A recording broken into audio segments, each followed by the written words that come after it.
The Huntingburg Chamber of Commerce is now looking for a new executive director. More on that. Plus, Carrie Schneider brings us this week's report with our friends at the Du Bois County Humane Society, and host Bill Potter brings us another episode of Inform. All of that and much more is up next here on the 18 WJTS News.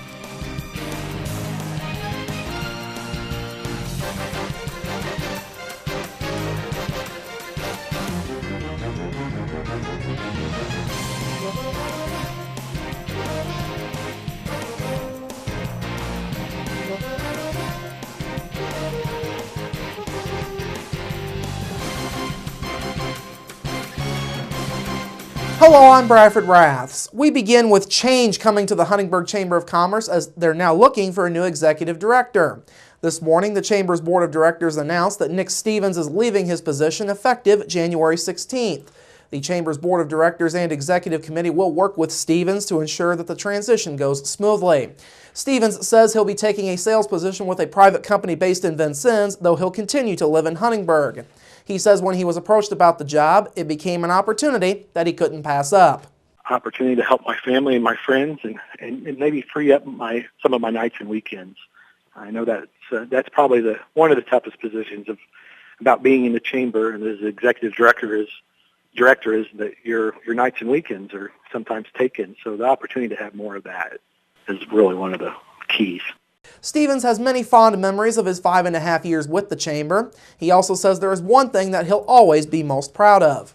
I remember day one coming into the Chamber, and I remember the hiring process, going through that and talking about things that I wanted to do and accomplish. One of those things I'm proud to say that in those 5.5 years that I've been here is the goals that we set up, we've reached those goals, and I've reached those goals. So Personally, I feel very good. Huntingburg is in a great place, and it's not just because of me. It's because of the people of this community and the great leadership that we have in our community. Stevens has led the Huntingburg Chamber since August of 2009. During his tenure, the Huntingburg Chamber's membership grew from 100 to 150. Stevens also created the Garden Gate Jazz, Art, Wine, and Craft Beer Festival, along with overseeing numerous other projects that helped the city's outlook. The Huntingburg Chamber's Executive Committee is now accepting resumes for anyone who might be interested in the position. Resumes can be sent to info@huntingburgchamberofcommerce.org. You can also mail them to P.O. Box 311 in Huntingburg, 47542. For more information or questions, you can call Board President Al Mihalowicz at 639-1751. Jasper residents will likely be seeing an increase in their wastewater bills in the near future. Last night, the Jasper Utility Service Board approved a 13.8% rate increase for city wastewater. That amounts to roughly $5 a month for the average family. Now, the rate increase is the result of a study done by Umbaugh & Associates. That study recommended a more than 16% increase, but the board voted on the lesser increase of 13.8%. Utilities General Manager Bud Hauersperger says Jasper's wastewater rates will still be the lowest in the area, even if the rate increase takes effect. Hauersperger says roughly half of that rate increase is due to an unfunded government mandate to get phosphorus levels in the city's wastewater plant down to new EPA standards. Hauersperger says it's still too early to determine how the city will get that project done. There's a couple of different ways to do it, kind of a chemical process and a biological process.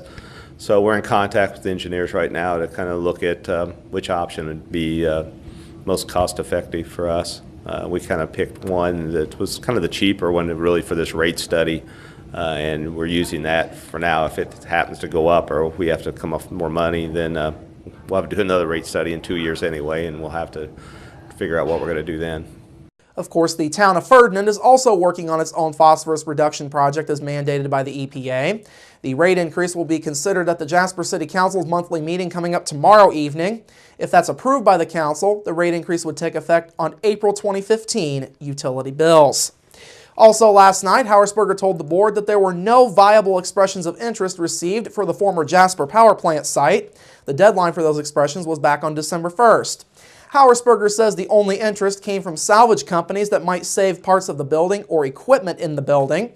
He says the city has already moved on to the next steps. We're in the process of doing an environmental assessment, which would need to be done if we decided to do anything with the plant. We had some grant money that we decided to go ahead and get that done. So we're in the process of doing that right now. In related news, city officials can now move forward with taking care of legal costs related to the biomass litigation surrounding the power plant. The State Board of Accounts has instructed the city to move the nearly $860,000 in legal fees through the expense cycle. That money will come out of the Operations and Maintenance Reserve Fund. On a final note, last night's meeting was the last one for Electric Commissioner Ken Sundelweck. Sundelweck is retiring after 17 years on the job. He will be replaced by Roger Sang.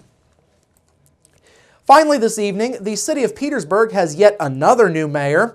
Over the weekend, a Republican caucus selected R.C. Klipsch as the next mayor. He becomes the third mayor of Petersburg since the beginning of last year. Coming up on January 1st, he will take over for Frank Coleman Jr. Coleman, a retired Indiana State Police trooper, announced he was stepping down as mayor earlier this month. The man who won his third term in the 2011 re-election, John Craig, resigned early in 2013 to become the deputy director for Indiana's Office of Community and Rural Affairs. Coleman was tabbed as Craig's replacement in February of that year. Klipsch has worked in the mayor's office under both Craig and Coleman as the city code inspector. All right, coming up after the break, Carrie brings us this week's report from the DuBois County Humane Society, plus your local forecast, sports with Kurt Gooksell, and Inform. That's all up next here on the 18 WJTS News. Local people watching local people.